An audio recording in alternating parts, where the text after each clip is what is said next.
On a sun-drenched afternoon in Fort Lauderdale, a little blonde girl, clutching a tennis racket seemingly bigger than her arm, quietly practiced a simple forehand until her hand was raw.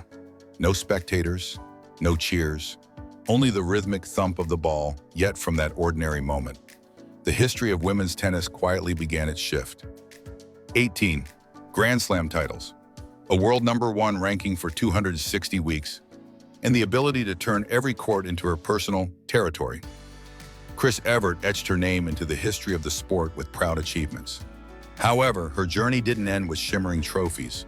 Behind the glamorous court lights lay a series of painful tragedies, an 18-year marriage that ended in exhaustion, another fairy tale wedding that dissolved after just over a year, and just when she thought she could enjoy her twilight years, she had to face a foe more brutal than any opponent on the court, a relentless disease that could take her life at any moment.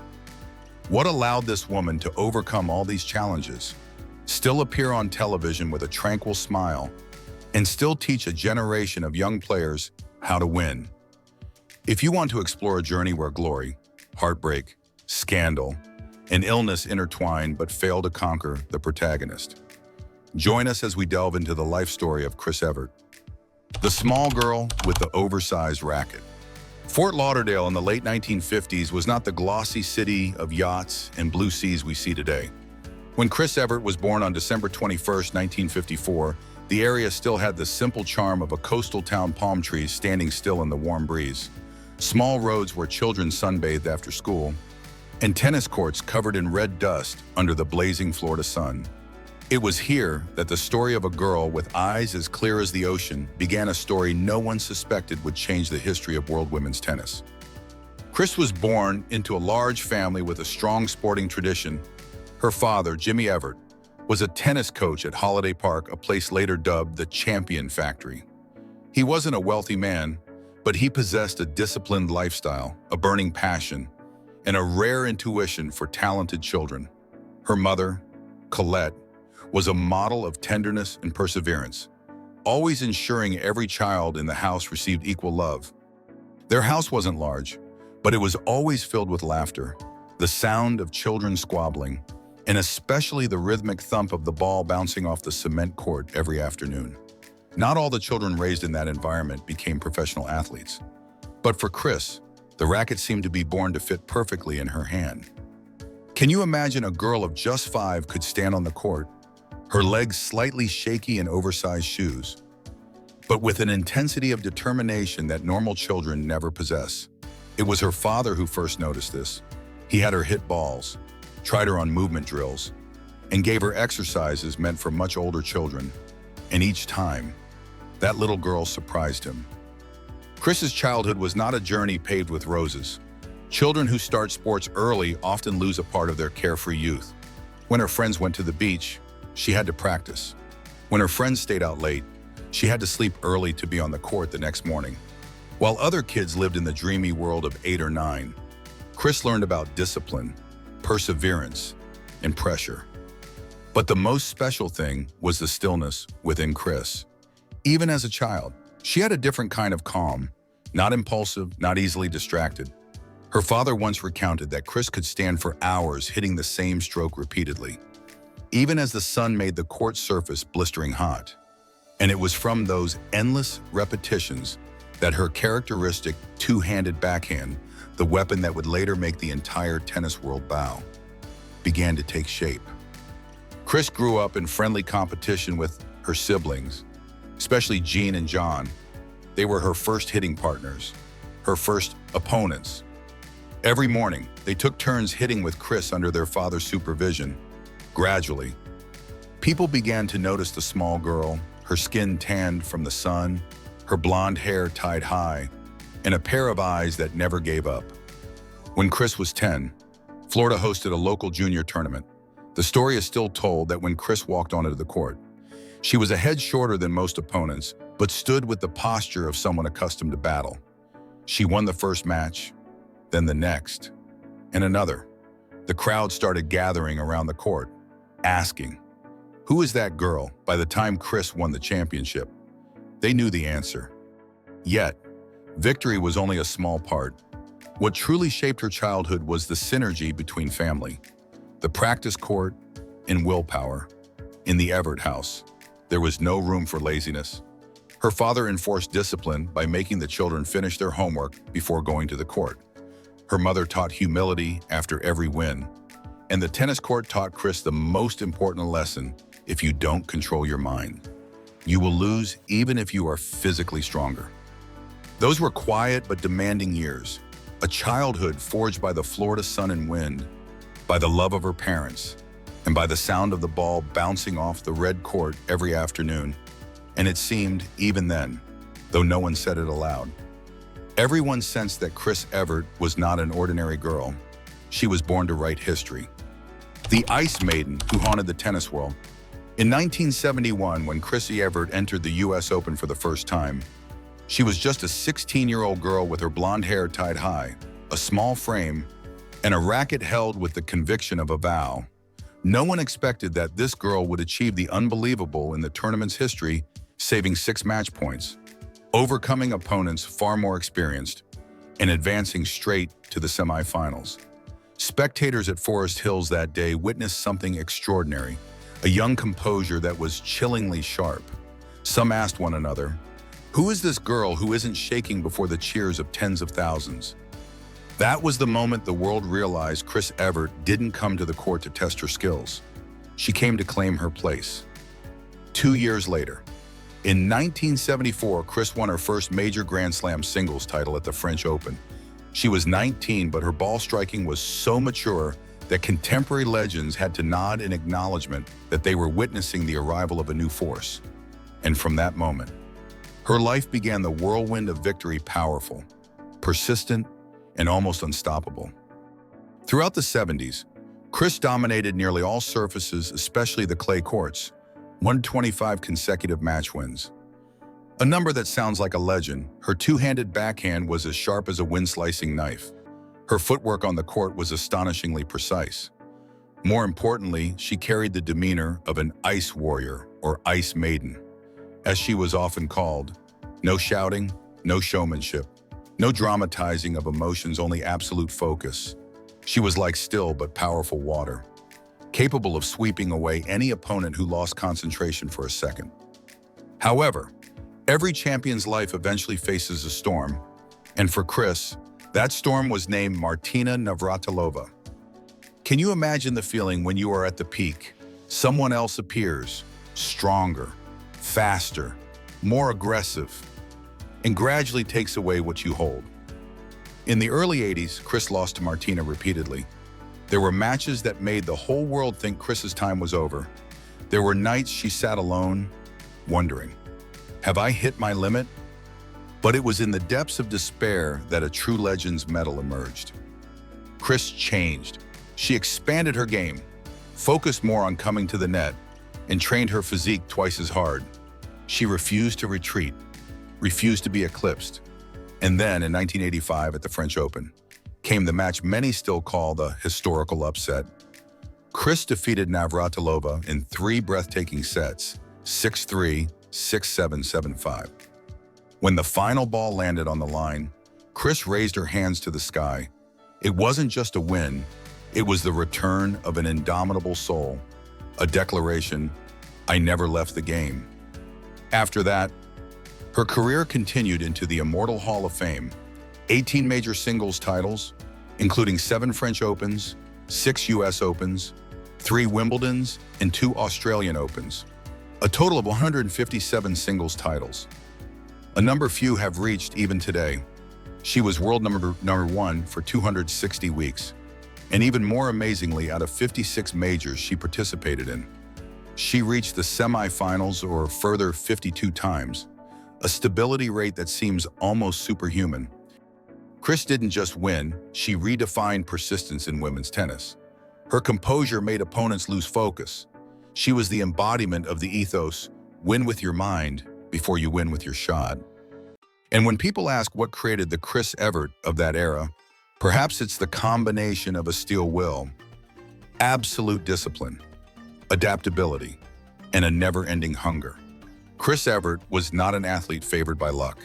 She was a person who manually reached the pinnacle, and when she fell, She picked herself up and climbed back with pride. The day she was inducted into the International Tennis Hall of Fame 1995, the auditorium gave a long-standing ovation, not just because they saw a champion. They saw a woman who lived her youth on the court, who lost, who was doubted, or even presumed past her prime but still found a way to return and conquer. That was Chris Evert in her prime, a legend, an opponent no one wanted to face, and a woman who defined what enduring greatness means. The queen of the court, stumbling in love. If Chris Evert's tennis career was a straight line of continuous ascent, her love life was a bumpy journey, full of unexpected twists, sometimes bright like the lights of center court, sometimes dark like the locker room after a painful loss. In the early years of her career, Chris caused a stir in the sports world when she became engaged to another tennis star, Jimmy Connors. Both were young, talented, and highly anticipated icons, and the American media at the time gave them the title, the golden couple of tennis. But would you believe it? A relationship that seemed destined for a fairy tale shattered just before the wedding. Years later, Connors published a memoir mentioning the relationship with sensitive details. Chris, always valuing privacy, chose to remain silent. She didn't argue, didn't attack, merely said enough to convey her nature. I don't want to rehash the past. I always cherish the good things that once were. That was how Chris handled the first scandal of her life, with the same composure she always carried, whether on the court or in daily life. In 1979, Chris married John Lloyd, a British tennis player at the time. She was at the peak of her career, while Lloyd struggled with form and pressure. The marriage was romantic but turbulent. The pressure of a heavy playing schedule, constant flights, and living under the media spotlight gradually widened the distance between them. Eventually, after 8 years together, they divorced. Chris once admitted that it was a period of learning to grow up, not just as an athlete, but as a woman. However, the biggest upheaval in Chris's emotional life came in the late 80s. In 1980, she married Andy Mill, an Olympic skier. This was the marriage that brought Chris the most peace. They had 3 sons together: Alexander 1991, Nicholas 1994, and Colton 96. For over a decade, Chris temporarily stepped away from the spotlight and enjoyed family life, afternoons taking the kids to school, peaceful vacations in Colorado, warm dinners where everyone laughed and talked about the simplest things. But even long-lasting happiness sometimes encounters vague turbulence. That 18-year marriage ended in 2006. The divorce news shook the American media, as Mill and Evert were then considered the golden couple of American sports. Chris later confessed that she felt lost from herself after stepping away from tennis, an emptiness many champions experience. A short time later, Chris began another high-profile relationship, her marriage to golf legend Greg Norman. This was the most dramatic chapter in her emotional life. The two married in 2008 in a lavish ceremony in the Bahamas. The press called it the lightning strike of two legends. But reality did not meet expectations. The foundation of the relationship was built too quickly, coupled with lifestyle differences and media pressure. After only 15 months, they divorced, one of the most sensational breakups in the sports world at the time. There was gossip, probing articles, and unverified rumors. But Chris, as always, chose to face it with a surprising calm. She didn't blame, didn't offer lengthy explanations. She simply said, "It was a storm that passed through my life, and every storm teaches me something." Following that upheaval, Chris returned to herself. No more tumultuous marriages, no more sensational headlines. She focused on what was most important, her children and her personal life. She invested time in the Evert Tennis Academy, in charitable work, and in quiet moments by the Florida coast where everything for her began. If her career was where Chris Evert became a legend, her married life was where she learned to stand up as a woman, not through titles, not through records, but through resilience, self-respect, and a heart that always found a way to move forward, even after multiple breaks. The legend who gives away the desire to win. When a sports star leaves the court, many mistakenly believe that the life afterward will be quiet and peaceful, like sunsets on the Florida beach. But for Chris Evert, Life after retirement had a different character composed, refined, yet deeply profound, just like her playing style in her youth. Chris was not an athlete who spent money like water. She was always known for being practical, knowing how to keep balance, and prioritizing lasting values over fleeting glamour. However, her sophistication sometimes revealed itself in unintentional moments, like the legendary diamond bracelet that slipped off her wrist during a match and forced the entire tournament to pause while they searched for it. That incident created the world-famous piece of jewelry known as the tennis bracelet. A small detail, but one that shows that even without trying to show off, Chris's elegance naturally radiated.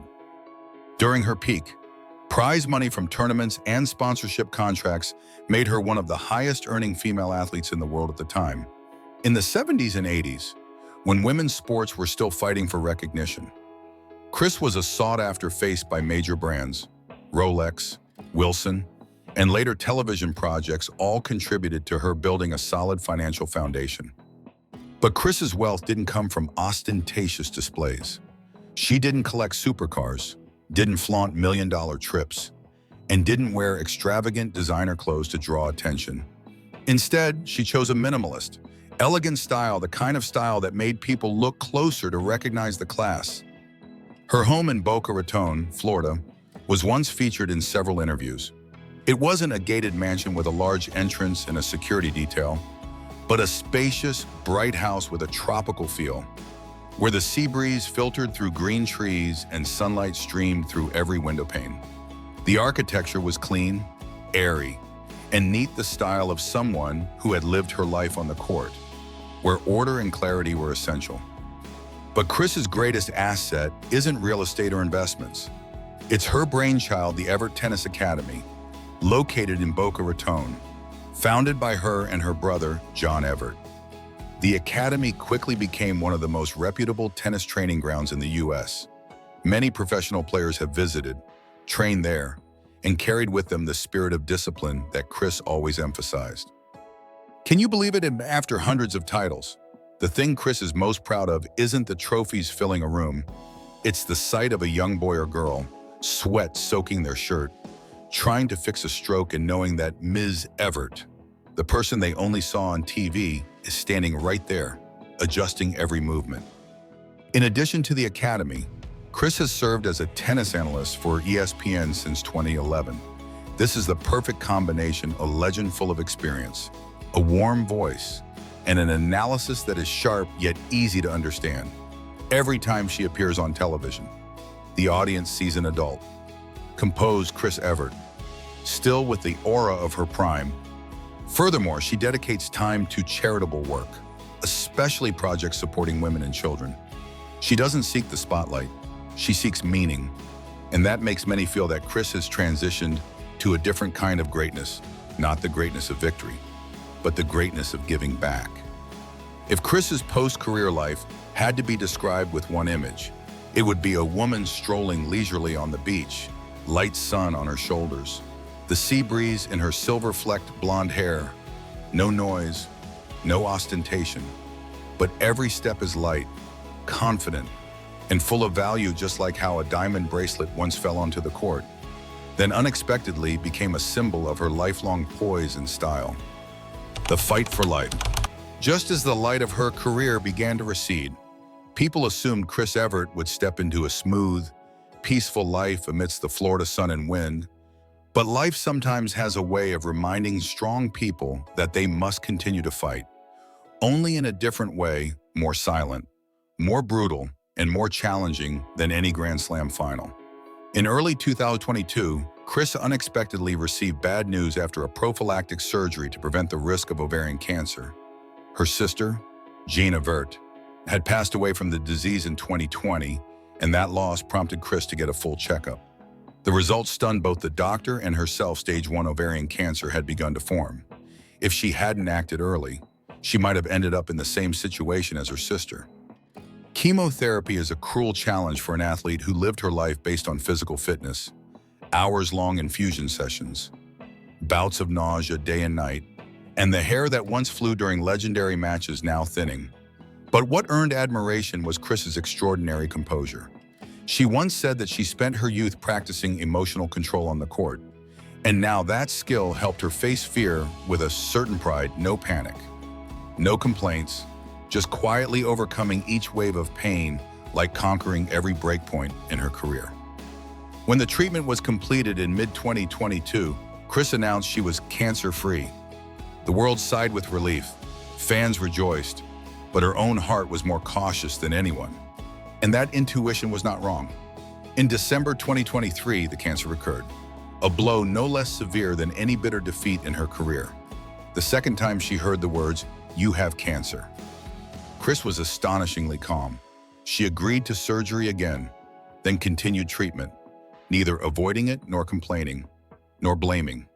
Partly because she understood this battle had no room for weakness, and partly because she wanted to become a pillar of support for women going through the same thing. That was when Chris Evert, in her late 60s, with graying hair and a simple face, became a symbol of steadfastness, no longer the queen of clay, but a woman who knew how to stand up even when life threw the cruelest challenges at her. Throughout that journey, Martina Navratilova, her greatest rival in life, the person she faced 80 times, became her close ally, while Chris was treating ovarian cancer. Martina was battling throat and breast cancer. The two legends who once clashed in every major match sat side by side, no longer competing, no longer vying for trophies.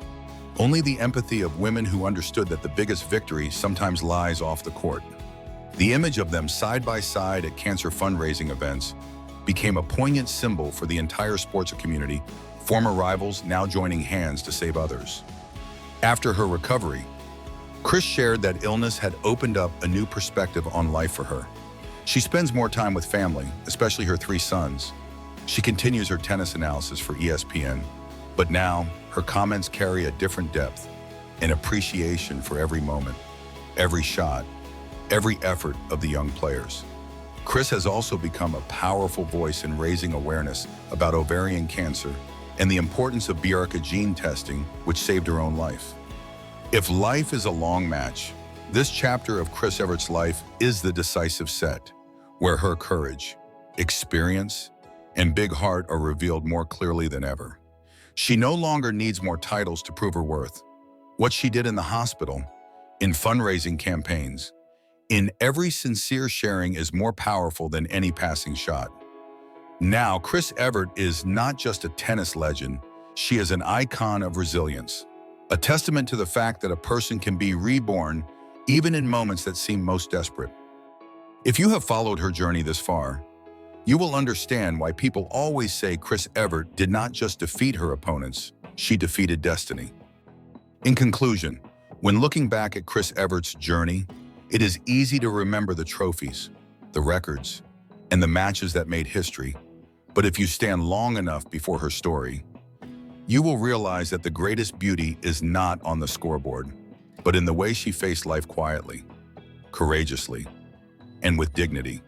From a little girl hitting balls under the Florida sun to a woman battling illness with rare tranquility. Chris Evert shows that strength is measured not only by victory, but by the ability to keep your heart steady even when life rages. We are not responsible if you misunderstand or misapply this content.